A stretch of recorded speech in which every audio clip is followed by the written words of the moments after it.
As was mentioned, related to the attacks in Brussels that we all woke up to yesterday, our hearts have really broke for the individuals that lived there in Brussels, for the Americans that were caught up in the attacks in Brussels. I mean, your heart was really torn for all the suffering that those people are going through now as a result of the terrorist attacks in Brussels. The same as our hearts were torn for the people in Paris and what happened with the horrific terrorist attacks in Paris. And then here on our own soil in San Bernardino, California, and the attacks that were launched there by terrorists against American citizens.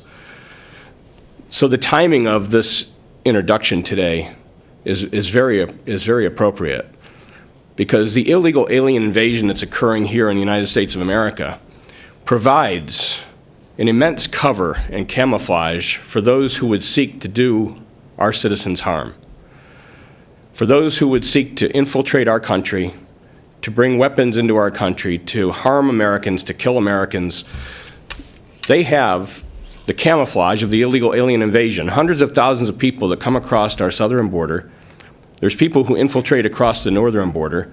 And through that cover of the illegal alien invasion that's occurring, they're able to remain hidden and remain camouflaged until they launch their horrific attacks.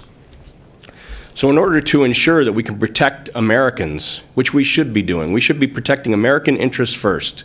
We should be protecting our citizens.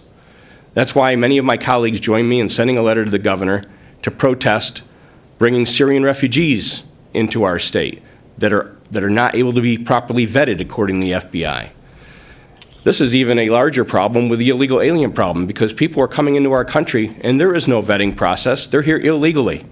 They're bringing not only the potential for crime and potential for disease, but they're also potentially allowing for terrorists to infiltrate within their ranks into our United States of America.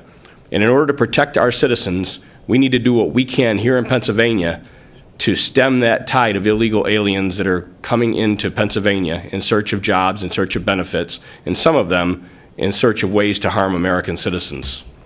So this three-pronged attack that we have through this legislation is going to go after the access to illegal jobs through the E-Verify system, stopping that.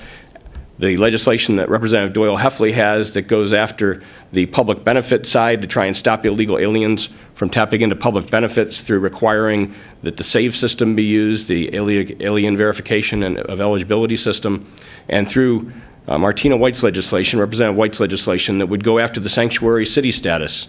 When a city announces that they are not going to work with the federal government to deal with the illegal alien problem within their city, that's a magnet to attract illegal aliens to that city.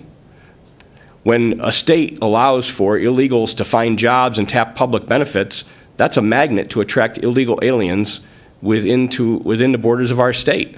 We need to shut off the faucets that are attracting illegals here. Shut off the illegal jobs. Shut off the illegal benefits that they're tapping into. And shut off these sanctuary cities that are laying out welcoming mats for illegal aliens. We need to protect Americans, not just economically, which is what this is also addressing, because we need to stop them from trying to steal the American dream when so many people are working hard to achieve it. But we need to also make sure that we're putting our American security first and that we're protecting their security by shutting off this tide and this wave of illegal aliens that are coming in and providing cover for potential terrorism.